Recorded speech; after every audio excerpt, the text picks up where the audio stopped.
Hi, I'm Katy from PJB Interiors and I'm here today on the Bewley Homes site at Wilton Park in Beaconsfield to show you around the Buckingham. As you walk into your home, you want it to feel light and bright. That's why we've added a gorgeous silk wallpaper, kept the tiles light and added a gorgeous statement mirror to reflect the light around your home. Hi, I'm Lottie, one of the interior designers, and one of the best parts to this house is this kitchen dining family room.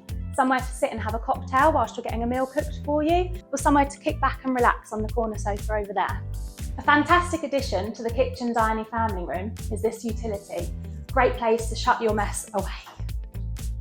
We added lots of textures in the lounge to create a cosy space to snuggle with the family in front of the fire. In the master bedroom, we use an opulent headboard and luxurious fabrics to create a calming retreat. We couldn't have designed this home without a gorgeous fun children's bedroom, and we've got a feature wallpaper of houses with toys and cushions to complement it. And on top of everything you've seen in this beautiful home, I've got one more surprise for you.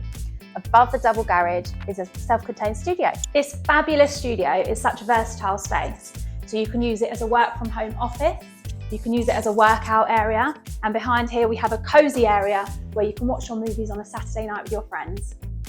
There's also a dining space and a self-contained kitchen, along with an ensuite. Thank you for joining us on the tour of the Buckingham show home, built by Bewley Homes and installed by PJB Interiors. We hope we've inspired your interior for your new Bewley home.